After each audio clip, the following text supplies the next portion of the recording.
السلام عليكم ورحمة الله وبركاته. الأحباب العزانين لان بزاف ميدن. Je parle en français, c'est mieux. Pour que tout le monde comprenne, c'est pas la peine de poser encore des autres questions. Alors, bonjour à tous mes amis. Je vous aime bien. Merci beaucoup pour les likes, pour les abonnés.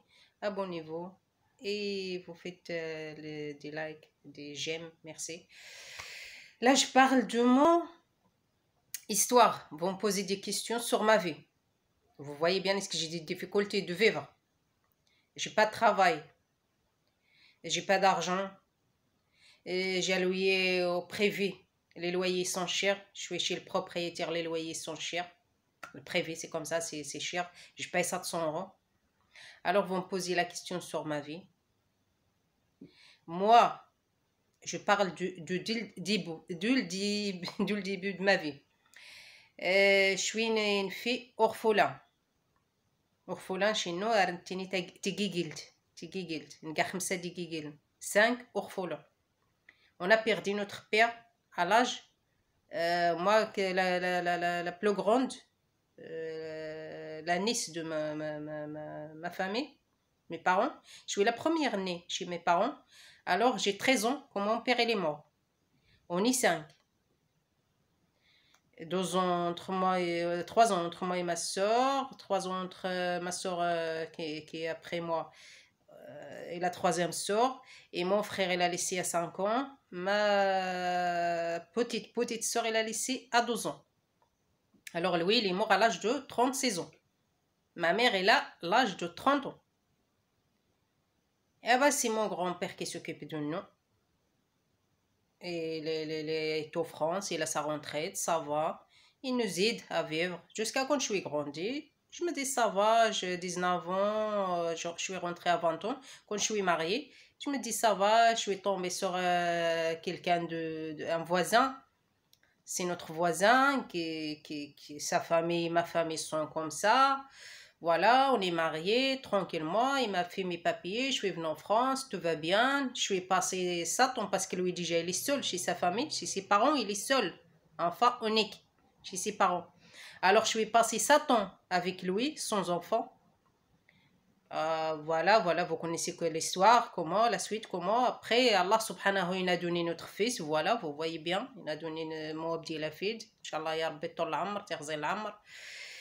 Et Najah le bac plus 5 et après bah, je suis avec mon mari tranquille, moi toujours en respect, je respecte mes bons parents, mes bons parents ils me respectent, je respecte mon mari il me respecte, même qu'il y a des difficultés comme tous les couples, il y a des débats, voilà, il y a des hauts, il y a des débats. Alors jusqu'à quand mon fils il a 7 ans, 7 ans de mariage sans enfant, 7 ans quand j'ai déjà mon fils il est né. Après, il y a des problèmes familiaux. Comment, je sais pas, mon mari, il n'est pas comme il est ce moment-là. Il y a quelque chose qui est passé. Il y a quelque chose qui arrive à mon mari. Alors, il me frappe. On est divorcés. Il a sa maison à Bobigny. Il a sa maison, il est saisie. Et ben, il m'a fait sortir de chez moi. Je suis à l'hôtel social. Je suis tombée sur quelqu'un, je ne veux pas parler de cette histoire, qui veut se marier, qui va m'aider à trouver le travail, à trouver la maison, C'est qui m'a fait de mal. C'est un garçon, je peux dire, c'est un garçon. Mais avant, c'est qu'il va se marier, il a 2 enfants, il est divorcé 3 fois, il a 2 enfants. Alors, c'est passé mal, voilà, il est parti, il a fait revenir sa femme. Et depuis ce moment-là, moi, je l'ai vu avec sa femme. 15 jours après, elle a rejeté sa femme. Ça y est, moi, je suis partie, j'ai laissé, je contacte plus, j'ai plus son contact. Je le connais plus. Déjà, je le connais pas. C'est que lui qui présente, il a dit qu'il me connaît, moi, je le connais pas. Je dis la vérité, je le jure 1 fois, je le jure 2 fois, je le jure 4 fois, je le connais pas, moi. Je connais pas ses parents, ni sa soeur. J'ai rencontré sa soeur à la salle de sport quand je travaille là-bas, qui s'appelle Yusra. Alors, je l'ai vu comme ça. Peut-être il ne sait même pas qu'est-ce qu'il raconte son frère. Est-ce qu'il va se marier? Quand je l'ai parlé, peut-être il va bien me conseiller. Fais attention, c'est un délinquant. Voilà. Alors, voilà, c'est comme ça que s'est passée l'histoire. Et moi, je suis pauvre, la fille d'un pauvre, déjà au Maroc. Jusqu'à 20 ans, quand je suis mariée avec mon mari, je suis venue ici en France. Ici en France, j'ai travaillé 3 ans. Mon mari, il m'a pas du tout interdit de travailler, ni de... Il m'a pas obligé de mettre le foulard. Du tout. Il faut que je trouve mon travail. J'ai travaillé à la cantine, j'ai travaillé à l'école, j'ai travaillé à la crèche, j'ai travaillé à les bureaux, nettoyage. Là maintenant, il m'a fait coincer mon contrat. Il ne veut plus me signer le contrat, ils me disent de faire des informations. Alors le moment là que j'ai travaillé un an, 7 mois, j'ai travaillé 7 mois nettoyage, j'ai travaillé un an nettoyage, j'ai travaillé 3-4 mois nettoyage. Pourquoi que ce moment-là, j'ai pas obligé de l'information, des informations. Là maintenant, il me demande, il faut faire d'abord l'information avant de faire nettoyage. C'est n'importe quoi. Il faut que je vous dise aussi, je suis divorcée. Je suis divorcée, ça fait 10 ans, depuis 2013. Depuis 2013, demande de divorce. Et depuis 2014, janvier 2014, divorcée. Annoncé le divorce, ça y est, divorcé. 2018, valider le divorce au Maroc.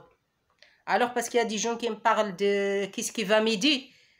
Voilà, je sais pas, je comprends rien à leur histoire. Je comprends rien à les gens là qui vont aider à avoir des enfants. Moi, quand je suis avec mon mari, oui, j'ai besoin d'avoir un enfant. Mais depuis que je suis divorcée avec mon mari, je pense plus avoir un enfant. Je pense à vivre. Je pense avoir d'argent.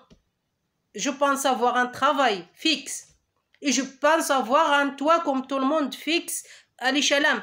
Parce que là, le propriétaire est là, il m'a renouvelé le contrat. Il m'a fait le contrat de 3 ans. Normalement, 4 mois, madame. Je te laisse 3-4 mois. Dépannage, juste pour que t'héberger. Alors, je suis passé 3 ans ici. Avec Dalo. Dalo, il m'a donné l'autorisation de avoir, mettre logis en urgence. J'ai la lettre, mais rien. J'ai déposé à service au logement. La lettre, est-ce qu'ils sont obligés de me proposer un toit en urgence? Jamais visité, jamais. J'ai tout fait avec l'assistance sociale, j'ai tout fait avec la famille, les lettres, rien. Alors ma vie, c'est comme ça, j'ai besoin d'argent.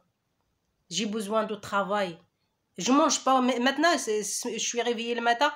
J'ai rien à manger. Je suis retournée dormir. Jusqu'à maintenant, je suis réveillée. Et pour vous faire ce vidéo-là, il n'y a rien. Il n'y a rien de... J'ai rien mangé. J'ai des médicaments à manger. J'ai pas mangé parce que... Pour le faire, j'ai pas mangé parce que je peux pas manger les médicaments sans que je mange le pain. D'abord, il faut d'abord un morceau de pain. Mais halal. Mais halal, halal.